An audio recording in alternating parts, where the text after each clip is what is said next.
I have in this bowl 9 ounces of ground chocolate wafers, like a Nabisco chocolate wafer. To that, add 1.5 cups of rolled oats, not the quick cooking kind, and 1.25 cups of confectioner's sugar. This is all gonna combine together with some butter and peanut butter to make the first layer of this really decadent cookie or bar. 1/4 teaspoon of kosher salt.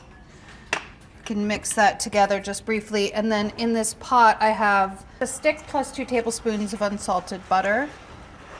You wanna get that melted.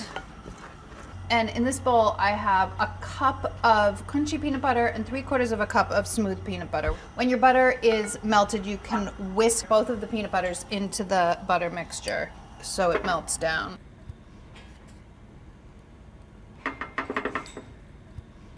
So what you're doing is making pretty much the glue that's gonna hold this cookie base together.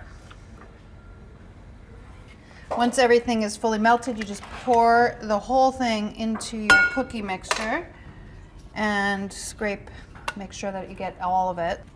Not gonna lie, you guys, I'm getting pretty excited to try these. Make sure everything is moistened by the peanut butter mixture, and then get it into a 9 by 13 inch pan. This pan has been sprayed with vegetable spray and then lined with parchment, sprayed again.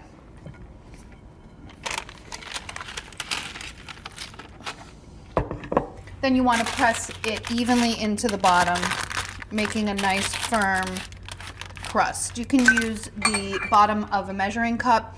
I've also sprayed this with vegetable spray because that keeps it from sticking and makes it very nice for something like this that's sticky. You don't always need to do that, but in an instance like this where there's all this sugar and peanut butter and it's very sticky, it's helpful. If you're finding that it's still sticking or sticking again, you can always respray the bottom of the cup. Works really nicely though.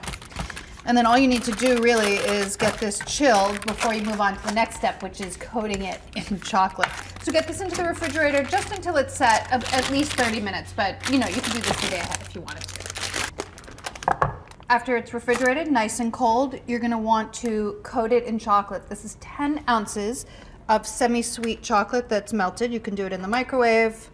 You can melt it however you want.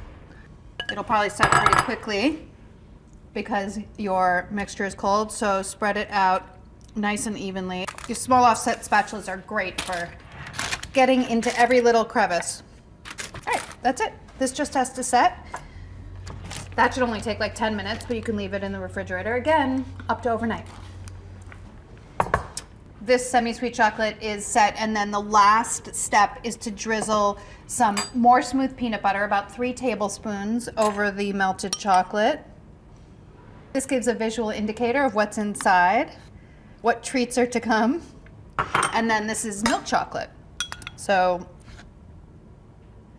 a little bit of a contrasting color, a little bit sweeter than the bittersweet. And then this just needs to set in the fridge for a few more minutes, and then you can cut it up into delicious and indulgent bites. They really just require some time, not very much effort at all. It's helpful if you have some warm water to cut nice clean cuts. You can dip your knife in the water and then wipe it dry, and then cut them into whatever size you like. I'm gonna cut into relatively small squares because I find them quite rich and delicious, and I like to savor them in small pieces. There you go, look at that.